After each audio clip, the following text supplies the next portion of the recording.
Hey, it's Darius, and congratulations to I-75ers who let me know that they passed the CPA exam early this month. You see the green check marks? That means they're done. No more CPA review for them. But what about you? If your CPA exam journey is a little bit bumpy, get on the right road. Go to i75cpareview.com and get yourself on I-75 with me, Darius Clark, because the right teacher makes all the difference. I'll save a spot for you on the next list. And don't forget about the Black Friday special that we're going to have a little bit later this month.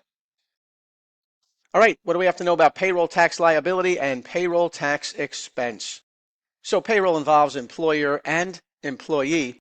So we have to know how much the employer payroll tax liability is at the end of the accounting period, and how much is the employer payroll tax expense.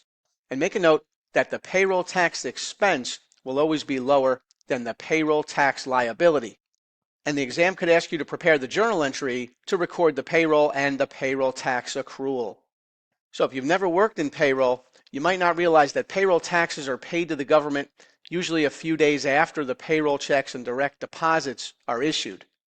Most companies have payroll on Friday, and a large company who has a Friday payroll, they have to remit the payroll taxes to the government by the following Wednesday. That means they only have 3 business days to get those payroll taxes paid. Now, a smaller company might get until the 15th of the following month. But either way, at the end of the accounting period, they have to accrue, which means record expenses and liabilities for payroll taxes. So if the year ends Friday, December 31st, the payroll taxes are owed and won't be paid until a few days into the following period. How do you accrue for payroll tax liability, and how much gets charged as payroll tax expense?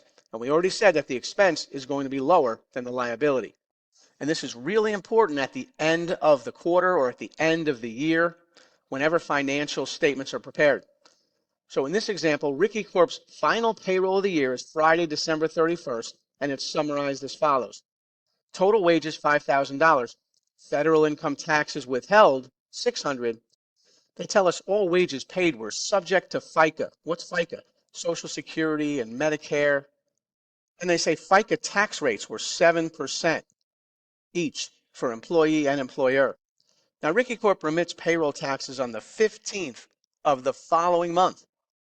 In its financial statements for December 31st, what amount should Ricci Corp report as total payroll tax liability? So Ricci Corp actually owes the government 2 separate amounts.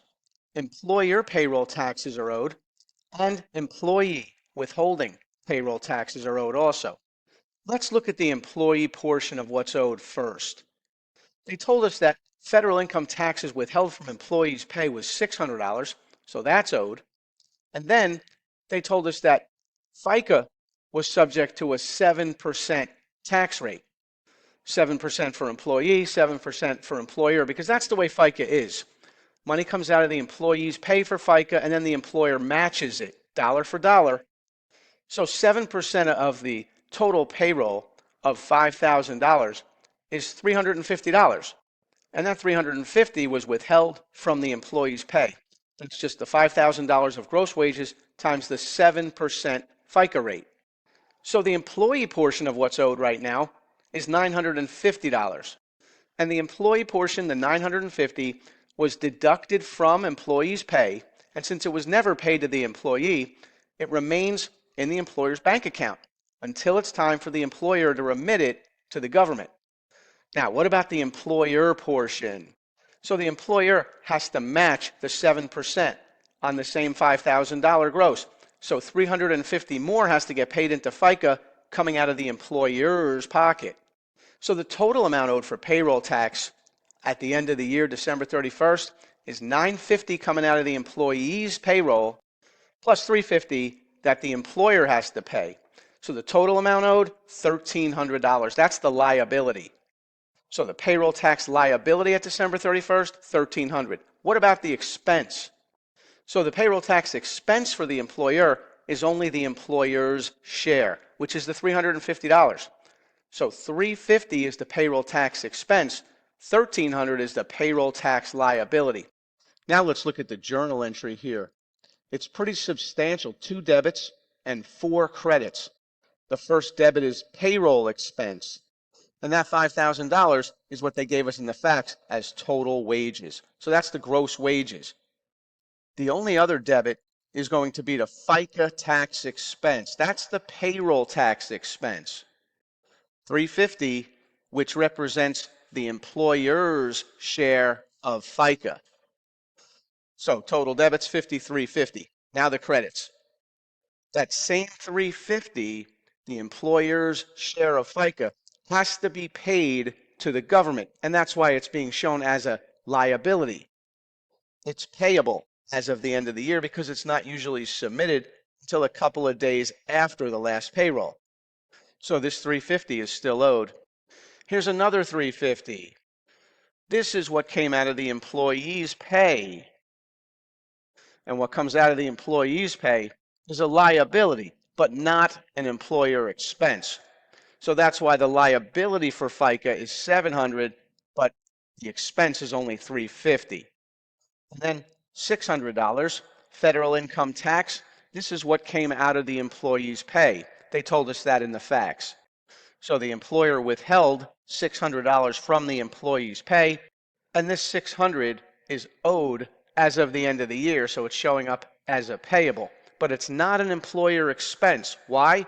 Because it came out of the employee's pay. Note that this $1,300 right now is still sitting in the employer's bank account, and it'll remain in the employer's bank account until it's paid, and that's why it's being shown as a payable as of year end. So far, the credits are $1,300 and the debits were $53.50.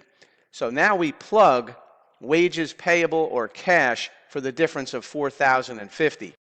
Notice that the payroll tax liability here, $1,300, will always be greater than the payroll tax expense, $350.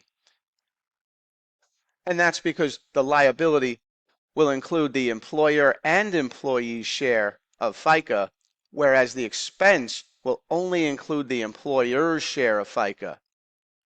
And then, of course, if there's federal income tax withheld from the employee's pay, like there is here for $600, that will make the liability even higher without impacting the expense. But even in states where there's no state income tax, you'll still have the payroll tax liability greater than the payroll tax expense. Why? Because the payable will show both halves of FICA, $700, whereas the payroll tax expense will only show the employer's share, $350. All right, let's try this.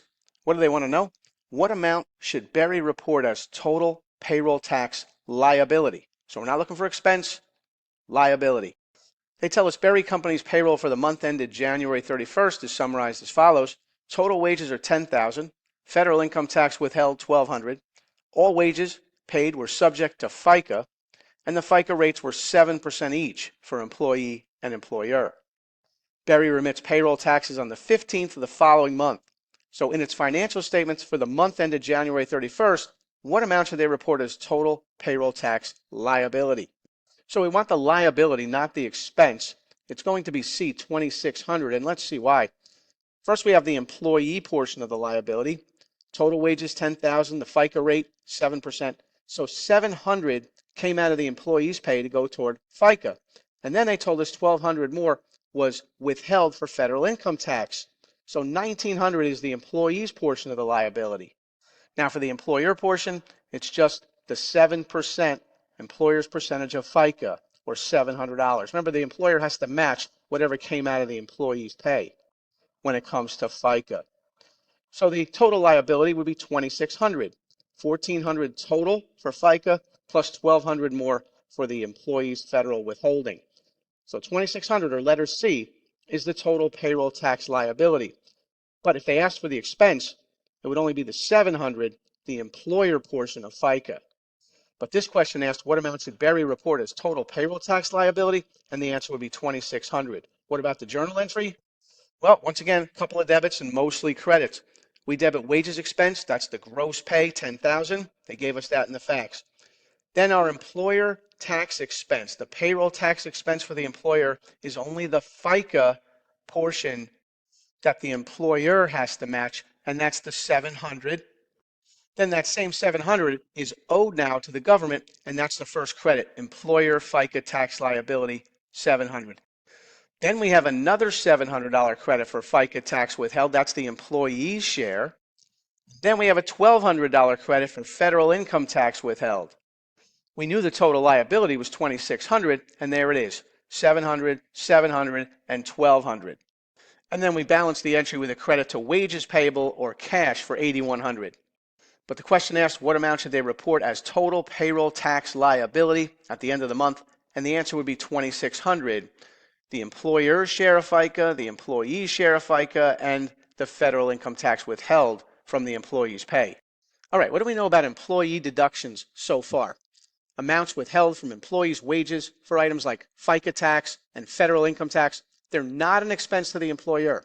They represent money collected on behalf of the government, and until they're remitted, the employer must record them as a liability. Now, this is also true for other amounts withheld from employee wages, such as union dues, child support, alimony, employee 401k contributions. Employee withholdings are never expenses for the company. They represent money collected on behalf of a third party, and until they're remitted, the employer must record them as a liability. So that means treat the union dues, the 401k contribution by the employee, the alimony, the child support, the same way you did the FICA taxes withheld and the federal income taxes withheld. It's not an expense of the employer, but it is a liability. Let's try this. What do they want to know? In its financial statements for the month ended July 31st, what amount should they report as total payroll tax liability? So we want the liability, not the expense. Arcadia Inc. had payroll for the month ended July 31st, and it's summarized as follows. Total wages, $100,000, that's the gross pay. Federal income tax withheld, that means it came out of the employee's pay, $700. Union dues withheld from employee's pay, $500. They tell us all wages paid were subject to FICA, and the FICA rate was 7% each for employee and employer. The company remits payroll taxes and related withholdings on the 15th of the following month. In its financial statements for the month ended July 31st, what amount should they report as total payroll tax liability? And the answer is $15,200, letter A. And let's see why. Because the payroll tax liability is going to be equal to 7% for each employer and employee of FICA. 100,000 times 0.14 is 14,000. I just did a shortcut. We could take the 7,000 employer, 7,000 employee, calculate it separately, and then add them up. But I just took 0.14 times the 100,000 because we only want the liability here. We don't want the expense. Plus the employee income tax withheld of 700, that's part of the liability. As is the union dues. It's owed, it's just not an expense. The total liability then, 15,200. So the question asks for the payroll tax liability, and it's both sides of the FICA, employer and employee, plus the union dues, plus the employee income tax withheld. All right, same facts, but now they want to know what amounts should they report as total payroll tax expense. And if you think you know, leave me the answer in the comments or community section. And if you found this video on I-75 FAR helpful and you want to see the rest of it and more videos like it, go to I-75CPAReview.com and get yourself on the right road to passing FAR. Get on I-75 with me, Darius Clark, because the right teacher makes all the difference. I'll leave a link in the description. We've got a new mobile app. You can ask for a free trial of I-75. But if your CPA exam journey is a little bumpy, get yourself on the right road. Go to I-75CPAReview.com.